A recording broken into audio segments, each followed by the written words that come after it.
여러분 안녕하십니까? 역사는 되풀이된다지만 굳이 되풀이될 필요가 없는 역사가 내일 다시 돌아옵니다. 헌정사상 네 번째 전직 대통령의 검찰 출석.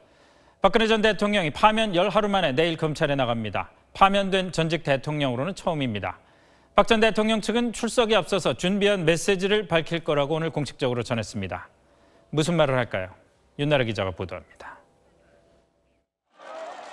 박근혜 전 대통령은 내일 오전 9시 반 13가지 범죄 혐의를 받는 피의자 신분으로 검찰에 출석합니다. 차량을 이용해 이곳 중앙지검에 도착한 박 전 대통령은 바로 여기 포토라인에 잠시 선 뒤 이 중앙 현관을 통해 청사안으로 들어가게 됩니다. 박 전 대통령은 변호인단을 통해 내일 검찰에 나오면서 전할 메시지를 준비했다고 전했습니다. 입장 표명 장소로는 검찰 청사 앞 포토라인이 유력합니다. 준비한 메시지가 있다고 한 만큼 기자들의 질문에 답을 하기보단 국민에게 하고 싶은 말과 자신에게 적용된 혐의에 대한 입장을 일방적으로 발표하는 형태가 될 전망입니다. 파면 이후 삼성동 자택 앞에서 처음으로 모습을 나타냈던 박 전 대통령은 민경욱 의원을 통해 헌재 결정에 사실상 불복한다는 뜻을 밝혔습니다. 이 모든 결과에 대해서는 제가 안고 가겠습니다. 시간이 걸리겠지만 진실은 반드시 밝혀진다고 믿고 있습니다. 그동안 혐의를 전면 부인해왔던 만큼 내일 첫 육성 메시지도 국정농단 사태 자체에 대해선 사과하되 구체적인 혐의는 부인하거나 수사에 성실히 임하겠다 정도의 원론적인 언급에 그칠 가능성이 커 보입니다. 내일 박 전 대통령을 소환하는 검찰은 포토라인을 정비하고 출입 비표를 준비하는 등 온종일 긴장된 분위기를 보였습니다. SBS 윤나라입니다. 그동안 검찰에 소환된 전직 대통령들은 어떤 방식으로든 직접 대국민 입장을 밝혀왔습니다. 집 앞에서, 검찰청 포토라인에서 위치도 내용도 제각각이었습니다. 민경호 기자가 보여드립니다. 22년 전 노태우 전 대통령은 2차 소환에 앞서 서울 연희동 자택에서 대국민 사과 성명을 냈습니다. 하지만 자신을 변호하는 내용에 방점이 찍혔습니다. 동기 자금은 잘못된 것이기는 하지만은 우리 정치의 오랜 관행이었습니다. 2009년 검찰청사의 포토라인에 선 노무현 전 대통령은 아주 짧은 소감을 남겼습니다. 심경을 좀 말씀해 주시죠. 다음에 하시오. 전두환 전 대통령은 입장 발표의 장소도 방식도 내용도 다른 전직 대통령과 달랐습니다. 집 앞 골목에서 성명 형식으로 검찰 수사에 강력히 반발했습니다. 우리나라가 지금 어디로 가고 있고 또 어디로 가고자 하는지에 대한 믿음을 상실한 채 침통한 마음으로 여러분 앞에 섰습니다. 박근혜 전 대통령은 입장 발표를 하겠다고만 밝혔을 뿐 장소와 방식은 함구했습니다. 다만 이제까지 일관된 입장으로 볼 때 사과만 하는 건 아닐 것으로 예상됩니다. 뭔가 오래전부터 기획된 것이 아닌가 하는 그런 느낌도 지울 수가 없어요. 솔직한 심정. 탄핵 이후 처음으로 본인의 입을 통해 밝힐 대국민 메시지가 엄정한 수사를 촉구하는 쪽이 높은 여론에 어떤 영향을 미칠지 관심이 쏠리고 있습니다. SBS 민경호입니다. 내일 박근혜 전 대통령 조사에 검찰은 가장 날카로운 창을 내세웁니다. 1기 특수본 때부터 사건을 맡아온 한웅재 형사 8부장과 이원석 특수 1부장이 박 전 대통령과 얼굴을 마주하고 조사를 벌입니다. 특수통들입니다. 차고 넘친다는 수많은 증거와 진술을 앞세워서 박 전 대통령을 압박할 계획입니다. 반면에 대통령 측 변호인단은 검찰 출신인 유영하, 정장현 변호사를 필두로 변호사 9명이 방어선을 구축합니다. 검사장급의 전관 변호사도 비공식 지원을 해서 철벽 방패를 완성한다는 계획입니다. 보도에 김혜민 기자입니다. 검찰은 박근혜 전 대통령 조사 하루 전인 오늘까지도 질문지 작성 마무리 작업에 몰두했습니다. 200여 가지가 넘는 예상 질문을 뽑아놓고 박 전 대통령 측의 대응이나 방어 논리까지 미리 예측하며 정교한 조사 시나리오를 구상한 것으로 전해졌습니다. 특히 1기 특수본과 특검이 수집한 많은 증거와 진술을 토대로 예측하지 못한 질문을 던지거나 답변의 모순을 파고들며 압박한다는 전략입니다. 변호인단이 미리 대비할 수 없도록 조사 방식이나 내용에 대해서 극도의 보완을 유지하고 있습니다. 대통령 변호인단에선 검찰 출신의 유영아, 정장현 변호사가 박 전 대통령 옆에 번갈아 앉아 방패 노릇을 할 계획입니다. 또 손범규, 서성건, 이상용, 최명성 변호사가 함께 검찰에 나와 법리 싸움을 지원할 예정입니다. 박 전 대통령과 최순실 씨가 공범이라는 점이 명확히 입증되지 않았다면서 최 씨의 혐의와 선을 그을 것으로 보입니다. 검사장급의 전관 변호사도 검찰 조사에 대한 대응 전략과 작전을 수시로 충고하는 것으로 전해졌습니다. 밤샘 조사는 동의를 받아야 하기 때문에 검찰은 자정을 넘기 전에 박 전 대통령 조사를 끝낸다는 방침입니다. SBS 김혜민입니다. 조사가 시작되기 전에 박 전 대통령이 어떤 메시지를 던질지 아무리 궁금할 수밖에 없습니다. 법조팀 박상진 기자와 함께 한번 예측을 해보겠습니다. 자, 박 기자, 어떤 내용이 담길 것 같습니까? 네, 지금 박 전 대통령 변호인도 나도 모르겠다라고 할 정도로 지금 철저하게 보안이 유지되고 있습니다만 박 전 대통령이 그동안 보여왔던 입장, 말들을 종합해보면 한번 유추는 해볼 수 있을 것 같습니다. 박 전 대통령의 말을 일단 한번 들어보시죠. 그렇죠. 희한하게 경제 공동체라는 말을 만들어냈는데 그거는 엮어도 너무 어거지로 엮은 거고요. 완전히 엮은 겁니다. 여기를 도와주라, 이 회사를 도와주라 그렇게 지시한 적은 없어요. 예.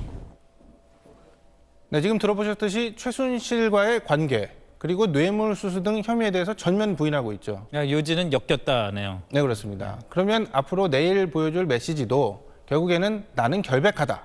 시간이 지나면 진실은 밝혀진다라는 식의 내용이 될 가능성이 있습니다. 그게 만약에 사실이라면은 그런 식의 메시지를 던지는 게 과연 무슨 의미가 있을까요? 검찰 조사를 앞두고. 네, 박 전 대통령이 최소한의 법적 부분에서 책임을 피하고 싶다면 사실관계는 이렇습니다. 세간에는 이렇게 알려져 있지만 제가 알기로는 이렇습니다. 라는 식의 해명이 돼야 되는데 지금 말씀하셨듯이 엮였다, 안고 가겠다, 심지어는 어거지다 이런 말을 지금 하고 있거든요. 그리고 인터넷 방송하고 인터뷰에서는 오래전부터 기획되어 온 것 같은 느낌이 든다라는 이런 말까지 하고 있는데 이런 말들을 종합해보면 나는 죄가 없는데 정치적으로 희생을 당했다는 점을 부각시켜서 태극기 집회로 대표되는 지지층을 한번 결집시켜보겠다. 이런 식의 의미로 해석이 됩니다. 그렇게 진짜 메시지를 던진다면 국민이 상당히 분노할 것 같다는 생각이 드는데 혹시 변호사들 취재를 통해서 혐의를 인정할 가능성은 조금이라도 알려진 게 없습니까? 네, 가능성은 상당히 낮지만 박 전 대통령 입장에서 한번 생각해 볼 수는 있을 것도 같습니다. 그런데 이제 이런 입장이라면 박 전 대통령 입장에서는 한번 구속만은 면해보겠다 이런 의미로 해석이 되는데요. 이제 일부 혐의를 인정을 해서 검찰이 구속영장을 청구하는 것까지는 한번 막아보겠다는 거죠. 근데 지금까지 박 전 대통령, 검찰, 헌재, 특검 어느 한쪽 한 번도 나온 적이 없습니다. 그렇죠. 그래놓고 이제 와서 혐의를 인정하고 구속만은 면해보겠다? 갑자기 여론이 뒤바뀌지 않는 한 그런 가능성은 별로 높아 보이지는 않습니다. 그렇군요. 하여튼 내일 지켜봐야 될 것 같습니다. 수고했습니다. 박근혜 전 대통령은 아침부터 변호사들을 불러서 검찰 조사에 대비했습니다. 삼성동 자택 앞에 나가 있는 취재기자 연결해 보겠습니다. 원종진 기자. 네, 삼성동 자택 앞에 나와 있습니다. 변호사들이 아무래도 오늘은 오래 머물렀겠네요. 네, 박 전 대통령 자택은 검찰 조사를 하루 앞두고 하루 종일 굉장히 분주한 모습이었습니다. 아침 9시 반쯤엔 유영아 변호사가 자택 안으로 들어갔고요. 또 박 전 대통령 탄핵 심판 대리인을 맡았던 정장현 변호사가 잇따라 안으로 들어갔습니다. 이 둘은 자택에서 6시간 정도 머물다가 함께 같은 차를 타고 돌아갔습니다. 내부를 가린 차량도 수시로 드나들었습니다. 가림막을 한 승합차 한 대가 오후 3시 20분쯤 들어갔는데 아직 나오지 않고 있습니다. 자택에 들어갔다 나온 사람들은 모두 말을 아끼며 서둘러 현장을 떠났습니다. 대통령 컨디션 좀 어떻게 보이셨나요?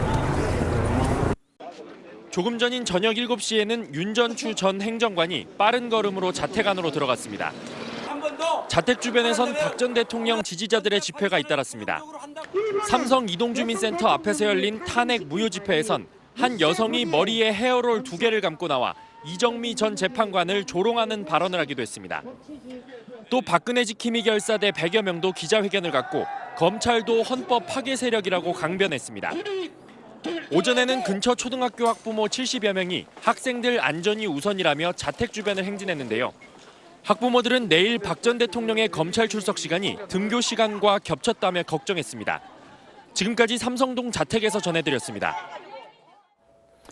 네, 방금 들어온 소식입니다. 덴마크에 구금되어 있는 최순실 씨 딸 정유라 씨가 덴마크 검찰의 한국 송환 결정에 불복해서 법원에 공식 이의를 접수했습니다. 이렇게 되면 송환까지 시간이 오래 걸릴 수도 있을 것 같습니다.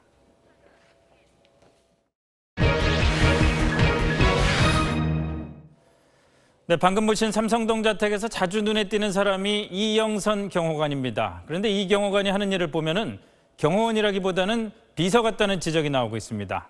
그래도 되는 건지 오늘 사실은 코너에서 따져보겠습니다. 자, 박세영 기자, 네. 박 전 대통령은 파면됐으니까 신변 안전을 위한 경호만 받을 수 있는 거죠? 네, 그렇습니다. 탄핵으로 파면되지 않은 전직 대통령은 비서관을 3명을 임명할 수 있게 돼 있습니다. 네. 그러니까 박 전 대통령이 파면되지가 않았으면 문고리 3인방을 그대로 데려갈 수가 있었을 텐데 네. 지금 그걸 못하고 있는 겁니다. 그렇죠. 그런데 그러면은 이 사람들 대신에 이영선 행정관이 사실상 비서 역할을 하는 것 같다 이런 얘기가 네. 나오고 있잖아요. 네, 박 전 대통령이 경호관만큼은 이 나라 돈으로 쓸 수가 있으니까 네. 이영선 경호관을 편법으로 비서처럼 쓰는 거 아니냐 이런 지적이 지금 나오고 있는 겁니다. 네. 자, 이영선 경호관이 그럼 경호관으로서 역할이 아니라 네. 비서 역할을 하고 있다 이런 정황으로 생각할 수 있을 만한 네. 그런 어떤 근거들이 있습니까? 지금 이 사진을 좀 보시면 될 것 같은데요. 16, 17, 19일 그리고 오늘까지 이게 나흘 동안 모습이 거의 똑같지 않습니까? 예, 지금 갈색 똑같은 남자 패션 네. 화보 같아 보이네요. 네, 똑같은 가방을 들고 지금 자택을 드나들고 있는데요. 네. 보통 1~2시간 정도 머물다가 자택을 나와서는 이렇게 택시를 타고 사라집니다. 이게 나흘 동안 똑같이 반복되는 패턴이거든요. 그러니까 이런 걸 보면 이영선 경호관이 박 전 대통령 본인이나 자택 주변을 경호하는 모습이라고 보기에는 상당히 이상하잖아요. 네. 사실 이영선 경호관이 최순실 씨 이 휴대전화 액정 닦아줄 때도 청와대 경호실이 아니라 부속실 그렇죠. 소속이었거든요. 그러니까 원래 이 다른 사람 수발 드는 걸 자기 일로 했던 사람이다. 이렇게 보시면 될 것 같습니다. 사실 경호관의 역할이라는 것은 경호를 해야 될 사람이 옆에 딱 붙어 있는 게 중요한 역할일 텐데 그게 말이죠. 가장 기본이죠. 자, 그러면 이영선 경호관이 이런 일들 말고 직접 경호관으로서의 임무를 하고 있다라고 볼 수 있는 일들은 뭐 드러난 게 있습니까? 그 부분도 좀 석연치가 않습니다. 지금 이게 14일 밤에 삼성동 자택에서 나오는 차량인데요. 네. 지금 저 뒤에 은색 가림막으로 되어 있어서 지금 예, 뒤에 예. 누가 탄지 알 수가 없는데 그러니까 뒷좌석이 아예 가려져 있는 거죠? 그렇습니다. 현장에 있는 취재진이 궁금해서 따라가 봤더니 이영선 경호관이 누군가를 근처에 있는 사찰 주차장에서 몰래 내려주는 장면이 포착이 되기도 했습니다. 누굴 내려준 거죠? 그게 남녀 2명이었는데요. 네. 무슨 일 하는 사람인지는 아직 확인되지가 않았습니다. 근데 박 전 대통령이 청와대에 있을 때도 뭐 최순실 씨도 그렇지만 비선진령 관련자라든가 이런 정체를 알 수 없는 사람을 청와대에 계속 드나들게 해서 문제가 되지 않았습니까? 네. 그러니까 이런 보안 손님을 실어 나르는 일을 지금도 계속 하고 있는 것 같습니다. 타고 있는 사람이 전직 대통령 본인이 아니라면은 이건 경호관의 역할이라고 보기가 좀 어려운 거 아닌가요? 그렇습니다. 경호라고 보기가 좀 어렵습니다. 네. 저희가 경호 전문가들 4명에게 물어봤는데요.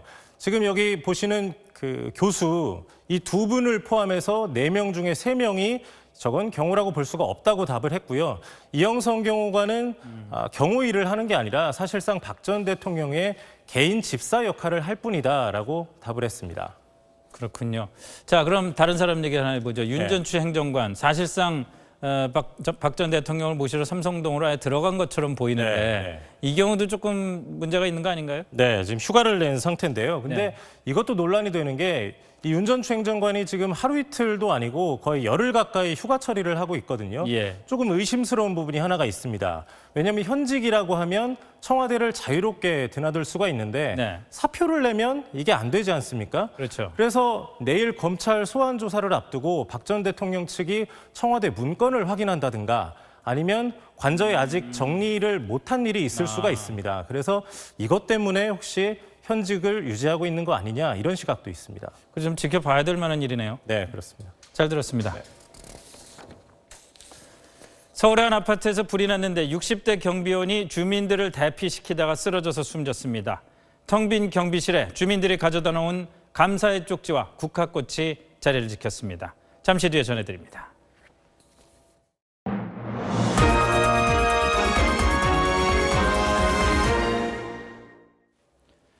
네, 5월 9일 대선이 오늘로 꼭 50일 앞으로 다가왔습니다. 예전 같으면 본선 대진표가 벌써 확정됐을 때입니다.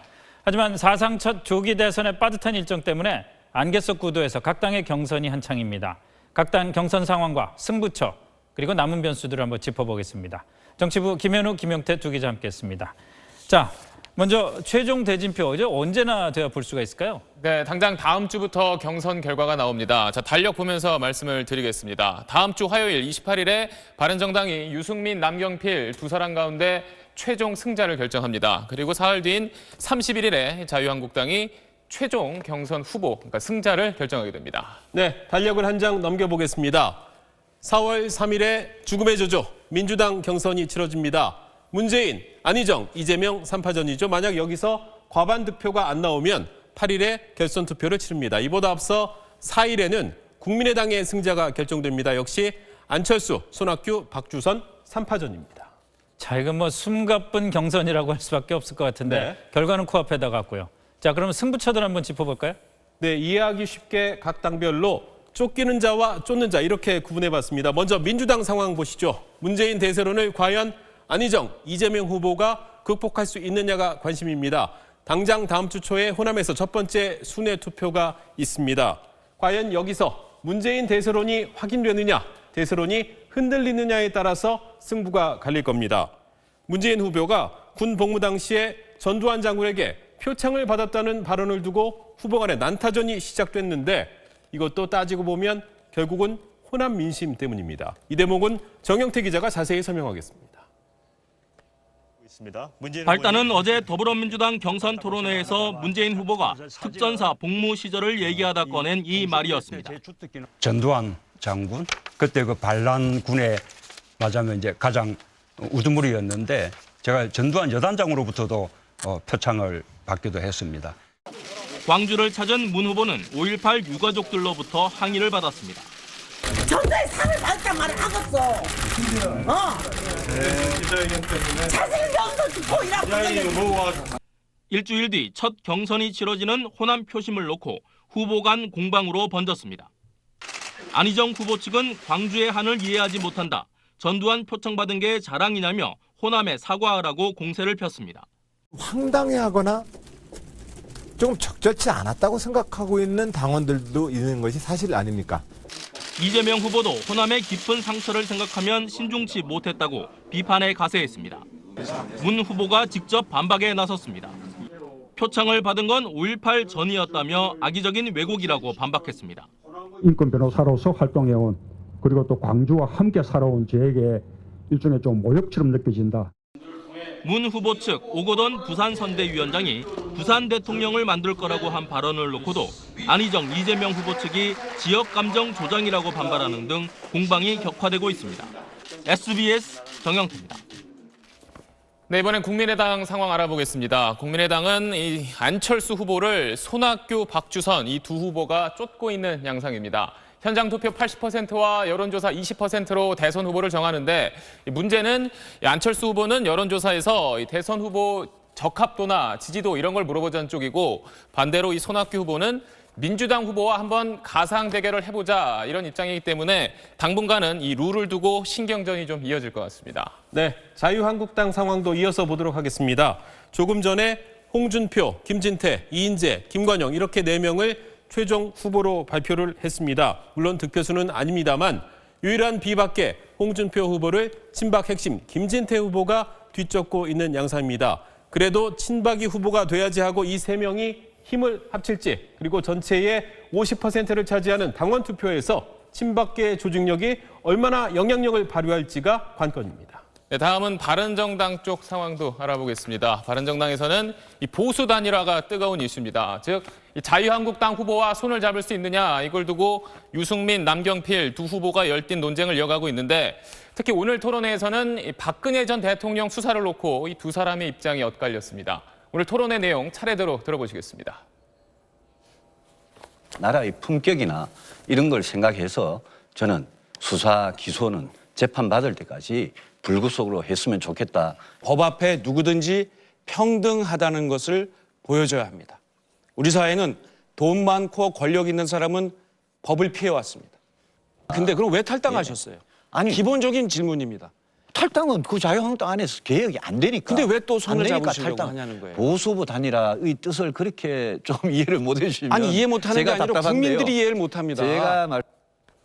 네, 분위기가 뜨거웠습니다. 바른정당은 권역별 토론회 이후에 전화 면접 평가를 해서 그 경선 성적의 40%를 반영하게 됩니다. 어제 열린 첫 호남권 토론회에서는 유승민 후보를 선택한 사람들이 더 많았습니다. 네, 정의당 상황도 살펴보도록 하겠습니다. 정의당은 심상정 대표를 이미 후보로 확정하고 친노동 개혁 정부를 표방하고 있습니다. 자, 이렇게 경선을 통해서 모든 당의 후보들이 결정이 된다 하더라도 그럼 적어도 후보가 4명 이상 되는 거 아닙니까? 네. 그 후보들이 전부 다 끝까지 완주한다고 보기는 또 어려울 수도 있다. 이게 또 이번 대선의 특징인 것 같아요. 네, 그렇습니다. 일단 민주당 후보는 무조건 완주한다고 보고요. 나머지 교섭단체 3당의 선택에 따라 대진표가 달라집니다. 우선 4개 정당 모두 완주하는 사자 대결 구도를 그려볼 수 있겠죠. 범보수 진영이 후보 단일화에 나설 가능성도 있습니다. 아까 잠시 말씀드렸듯이 바른정당과 자유한국당, 즉 한국당의 홍준표 후보와 바른정당의 유승민 후보가 선출이 될 경우에는 이 두 후보 모두 연대에 적극적이기 때문에 이 두 후보가 연대를 할 가능성이 커집니다. 그럴 경우에는 민주당과 국민의당 그리고 범보수 단일 후보의 3자 구도 가능성이 커지게 됩니다. 네, 또 다른 3자 구도도 그려볼 수 있는데 이번에는 국민의당과 바른정당이 힘을 합치는 경우입니다. 특히 바른정당이 적극적이죠. 이렇게 되면 더불어민주당 대 자유한국당 그리고 중도 단일 후보 이렇게 새로운 3자 구도가 형성될 가능성도 있습니다. 마지막으로 생각해 볼 수 있는 게 1대1 대결 구도입니다. 네. 만약 더불어민주당에서 문재인 후보가 선출이 되면 나머지 정당에서 개헌을 고리로 해서 이른바 반문재인 연대를 이렇게 결성을 할 수가 있습니다. 그렇게 되면 1대1 대결 구도가 형성이 될 수가 있죠. 그런데 만약에 이제 더불어민주당에서 좀 중도 성향을 띠고 있는 안희정 후보가 나올 경우에는 각 진영의 셈법이 조금 복잡해질 수 있기 때문에 1대1 대결이 성사될 가능성은 좀 더 떨어질 수 있다. 이런 전망도 나오고 있습니다. 자, 그럼 지금까지는 연대를 통한 이합 집산의 변수였고 그 외에 다른 변수들은 어떤 게 있을까요?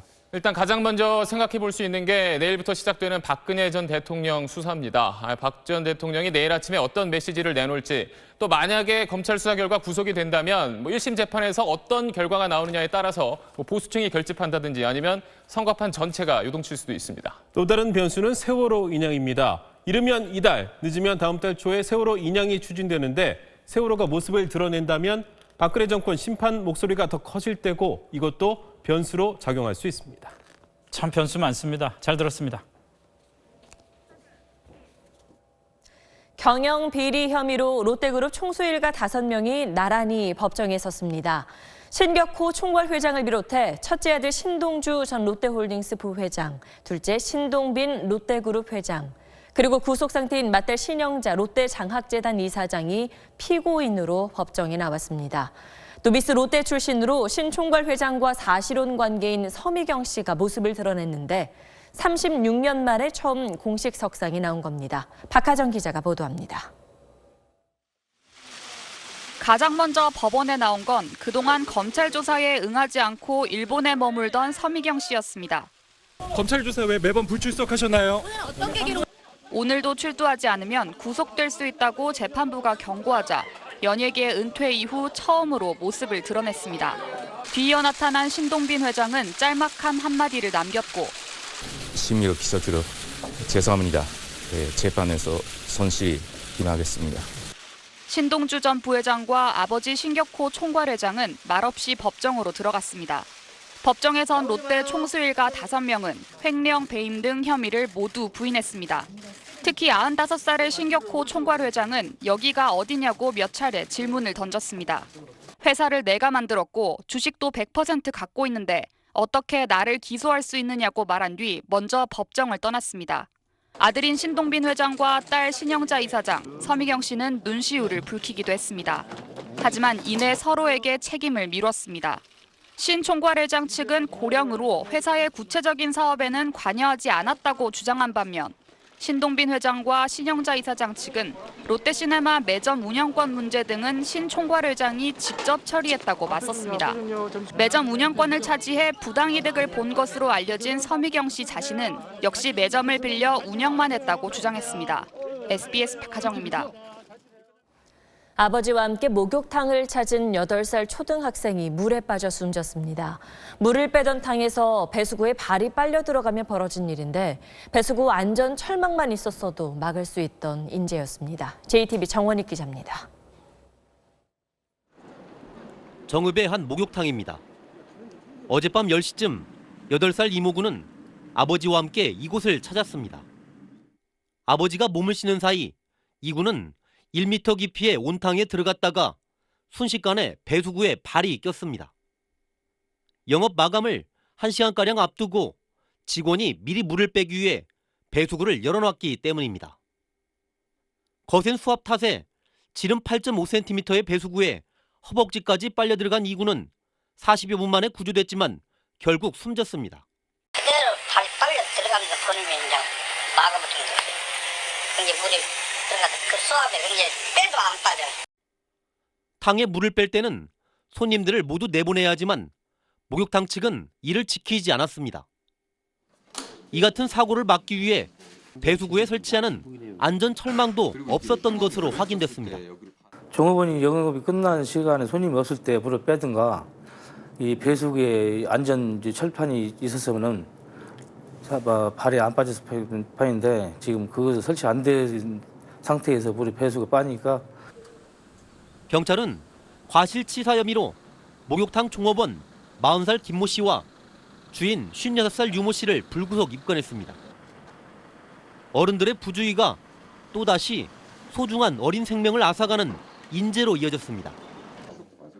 JTBC 뉴스 정원익입니다. 아파트에서 화재가 발생하자 60대 경비원이 주민들을 대피시키다 쓰러져 숨졌습니다. 주민들은 텅 빈 경비실에 감사의 쪽지와 국화꽃을 가져다 놓으며 추모했습니다. 김정우 기자입니다. 텅 빈 경비실 유리문에 하얀 국화꽃과 메모지가 빼곡하게 붙어 있습니다.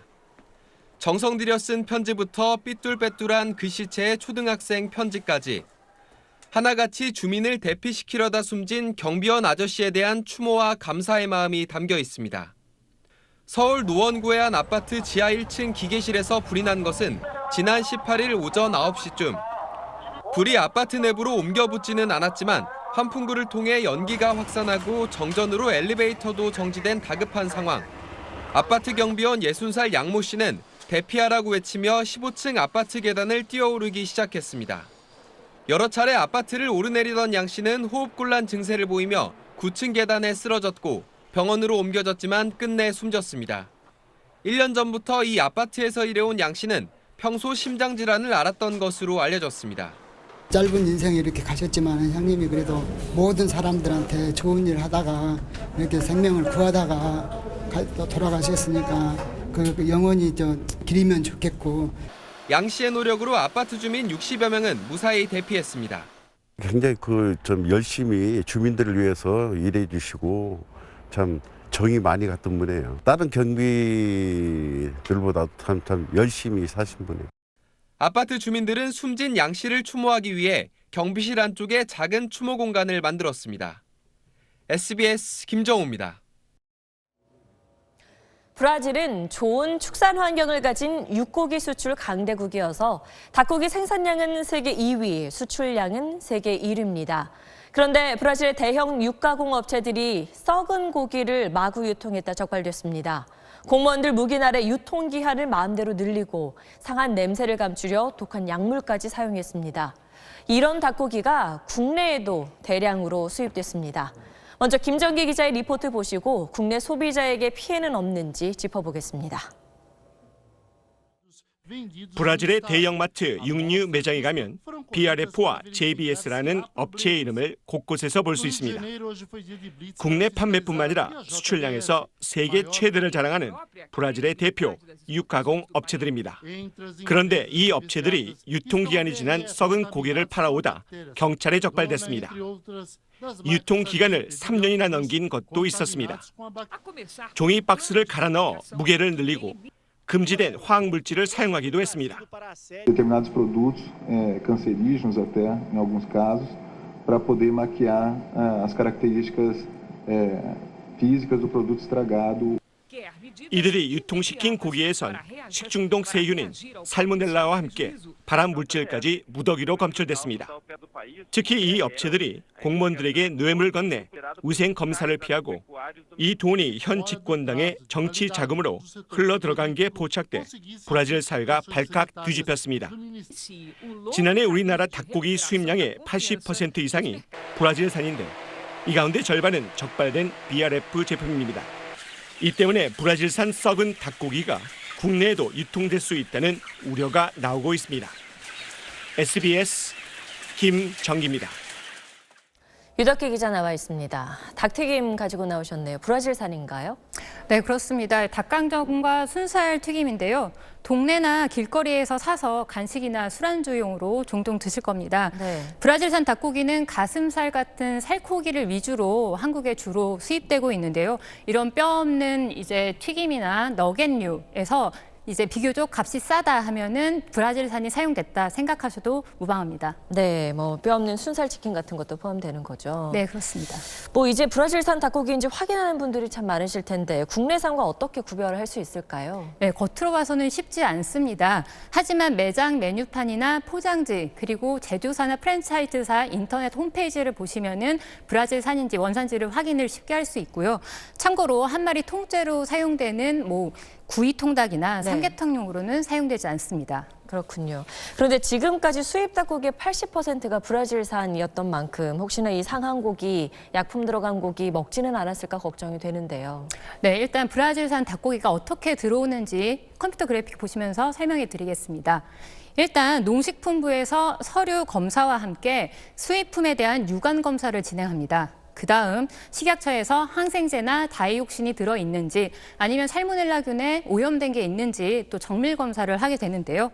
지난해부터 지금까지 실시한 브라질산 닭고기 검사에서 부적합 판정은 없었습니다. 네. 따라서 너무 걱정하지 않으셔도 될 것 같습니다. 네, 이번 뉴스 전해지고 새로 취해지는 조치는 있습니까?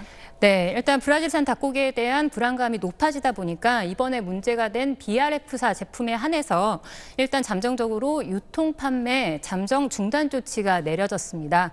현재 식약처는 브라질산 닭고기를 정밀 조사하고 있는데 이게 결과가 나오려면 일주일 정도 걸릴 것 같고요. 아직까지 문제가 된 닭고기가 실제 한국에 수입됐는지조차도 확인이 되지 않았습니다.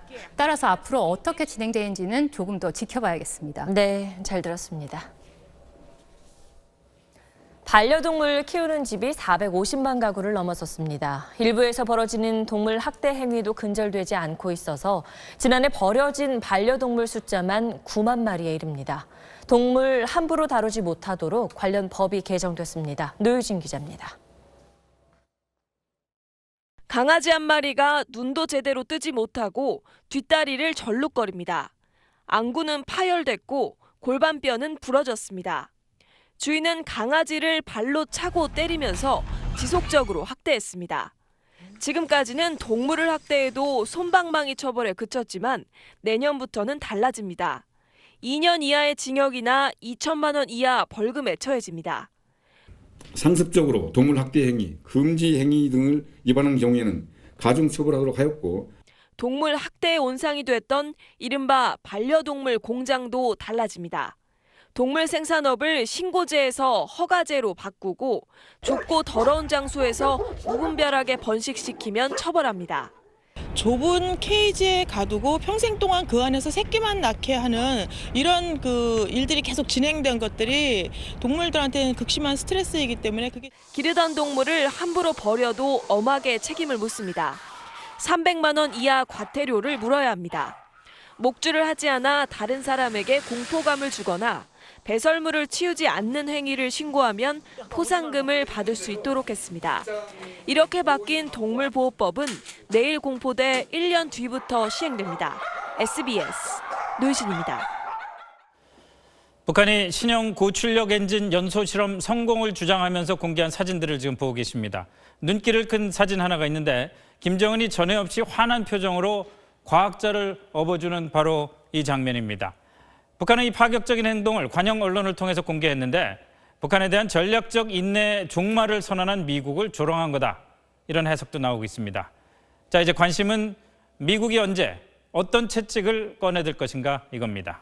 워싱턴 정화석 특파원입니다.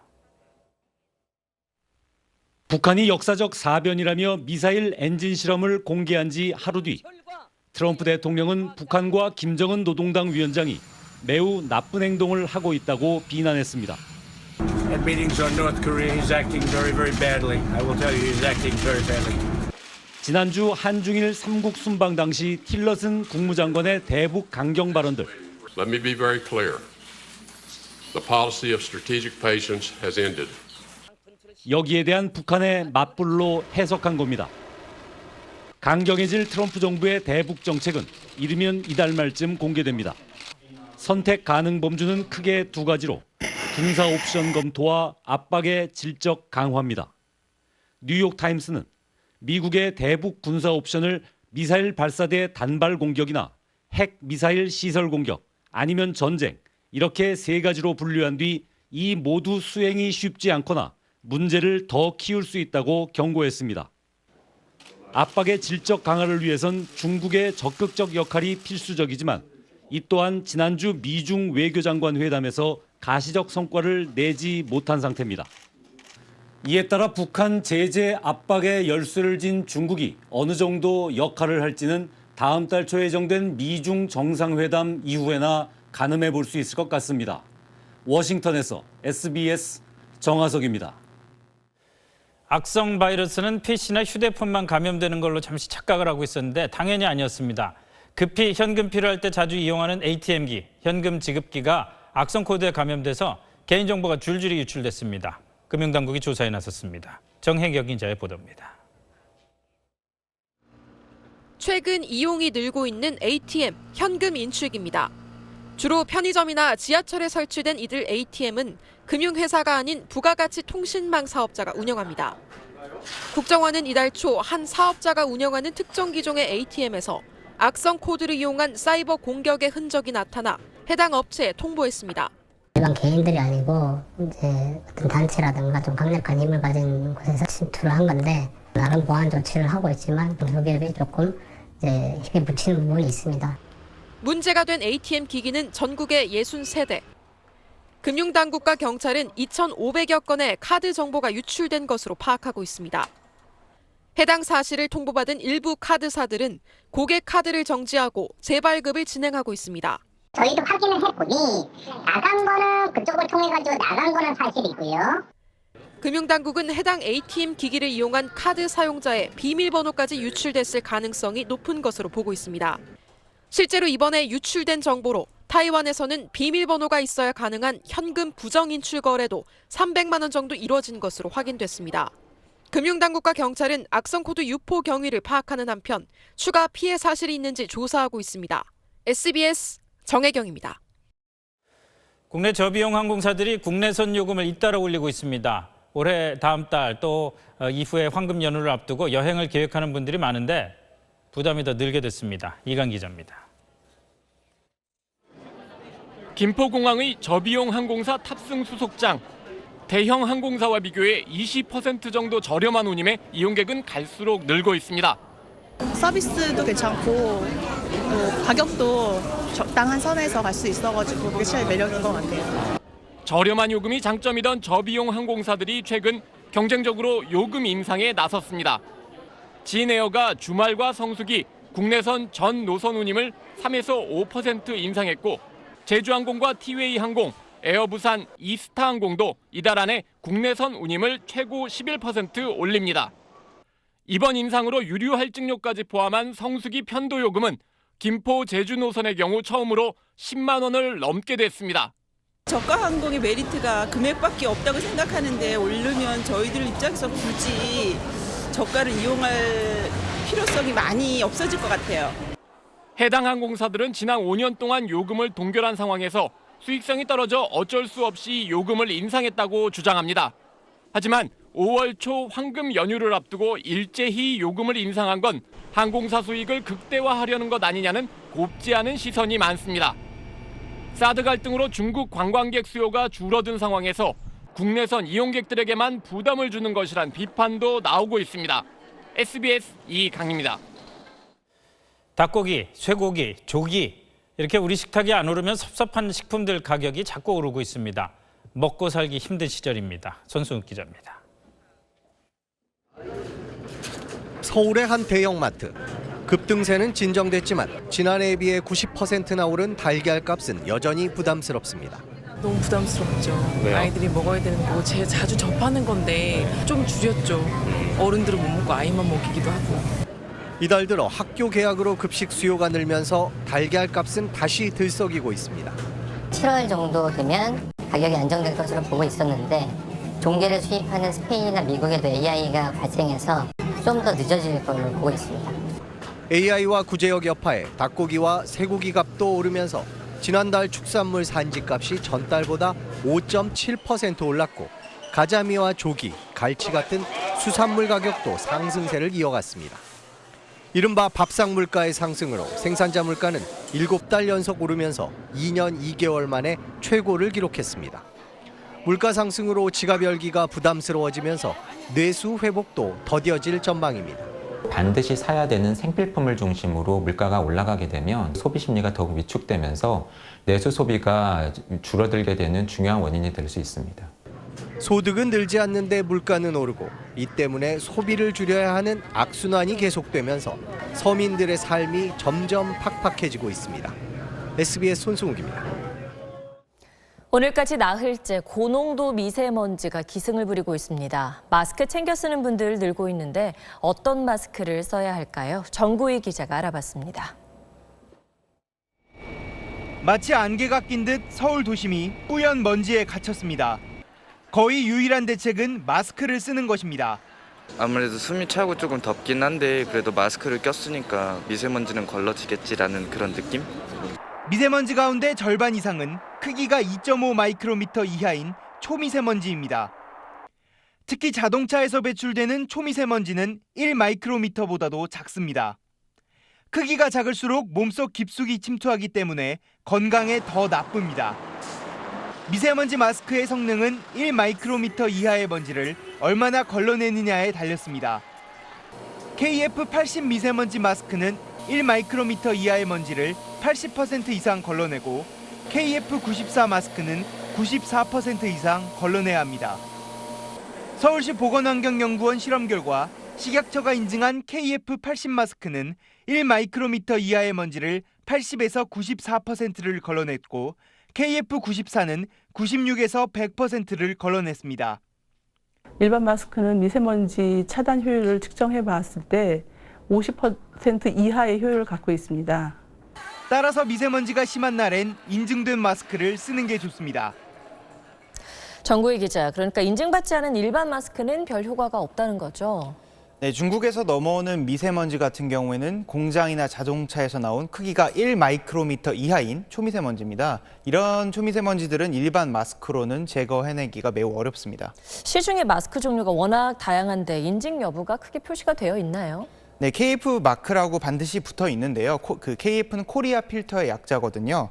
그래서 이 정보 인증을 반드시 확인하시는 게 좋고, 마스크 같은 경우에는 KF 인증된 것들은 이렇게 코 부분에 철사로 고정할 수 있는 클립들이 반드시 붙어 있습니다. 그리고 일반 마스크는 귀에다 걸게 되어 있지만 이 마스크 같은 경우에는 머리 뒤에다가 단단하게 동여 매는 방식으로 되어 있습니다. 네, KF 인증의 두 가지라고 하셨잖아요. 80이랑 94. 그중에서 숫자가 높은 게 좋은 건가요?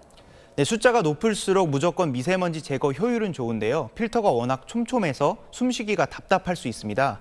그렇기 때문에 호흡기 질환자 같은 경우에는 오히려 KF94까지 사용하면 숨을 쉬기 어렵다, 이 정도까지도 있거든요. 그렇기 때문에 한번 써보시고 94나 80 선택해보시는 게 좋겠습니다. 네, 그렇군요. 미세먼지 정보는 어디에서 얻는 게 좋을까요? 일단 환경공단이 운영하는 에어코리아 사이트나 앱을 통해서 보시면 쉽게 확인을 하실 수가 있고요. 일본이나 중국 같은 경우에도 여기서 데이터를 얻어서 자체 미세먼지 자료를 생산하고 있습니다. 네, 잘 들었습니다. 2017년 방송통신위원회 방송 대상 시상식에서 SBS 예능 프로그램 판타스틱 듀오가 한류 부문 우수상을 수상했습니다. 사회 문화 부문에선 SBS 창사 특집 다큐멘터리 수저와 사다리가 우수상을 받았습니다. 세계 최초로 지상파 UHD 방송의 실시간 송출에 성공한 SBS 뉴미디어 개발팀과 낭만 닥터 김사부의 강은경 작가는 각각 특별상을 받았습니다.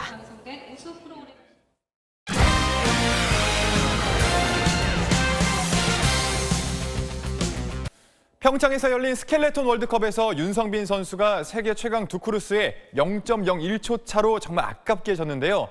두크루스 선수는 평창 올림픽에서도 윤성빈과 금메달을 다툴 것으로 내다봤습니다. 최희진 기자가 만났습니다. 100분의 1초가 최소 단위인 스켈레톤에서 두크루스는 딱 그 차이만큼 윤성빈에 앞섰습니다. 2달 전 스위스 생모리츠 월드컵에서 0.03초 차로 승부를 뒤집은 데 이어 윤성빈에게 또다시 뼈아픈 역전패를 안겼습니다. 세계선수권에서 5번, 월드컵에서는 48차례나 우승한 스켈레톤 황제 두크루스에게 남은 것은 올림픽 금메달입니다. 개최국 선수에게 밀려 은메달만 2개 획득한 두크루스는 자신의 4번째 올림픽이 될 평창에서 가장 강력한 경쟁자로 주저없이 윤성빈을 꼽았습니다. He's favorite and home advantage, and he will make many runs and will be really hard. 올림픽 금메달을 위해 20년 선수 생활 동안 쌓아온 노하우를 모두 동원하겠다고 말했습니다. I have all my trainings, what's written, so I just open the notebook and then I can see what's written and I know what to do. 밴쿠버와 소치에서 2번 모두 올림픽 우승 문턱에서 좌절하며 홈트랙의 이점을 절감했다는 두크루스와 이를 최대한 살려 두크루스를 넘겠다는 윤성빈. 두 선수는 내년 평창에서 또 한 번 명승부를 예고하고 있습니다. SBS 최희진입니다. 미국 여자 대학농구에서 기가 막힌 버저비터가 나왔습니다. 20m가 넘는 장거리 슛을 확 던졌는데 쑥 하고 들어갔습니다.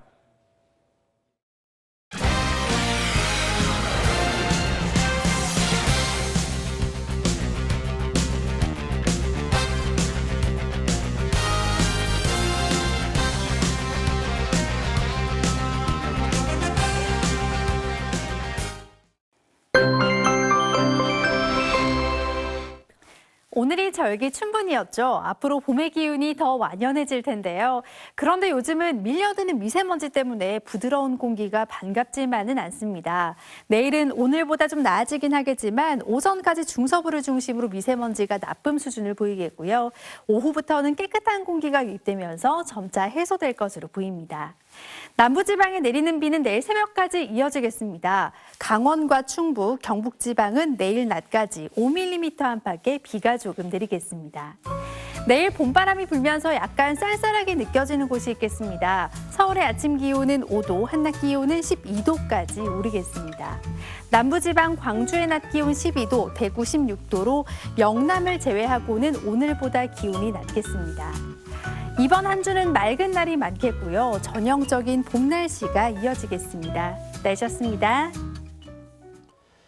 사람마다 사회가 요구하는 책임이 다릅니다. 보통 사람은 죄 안 짓고 착실히 살면 되지만 공직자는 헌법이 정한 국민 보호의 책임을 다해야 하고 국가 지도자는 더 나아가서 나라를 위한 희생까지도 요구받습니다. 그런데 정작 오늘 우리가 발견한 희생은 심장병을 앓던 60대 아파트 경비원이 화재 현장에서 보인 살신성인이었습니다. 그분의 고귀한 희생에 고개를 숙이면서도 언제 우리는 각자 역할에 맞게 책임을 지는 나라가 될까 안타까운 마음이 들었습니다. 뉴스 마치겠습니다. 고맙습니다.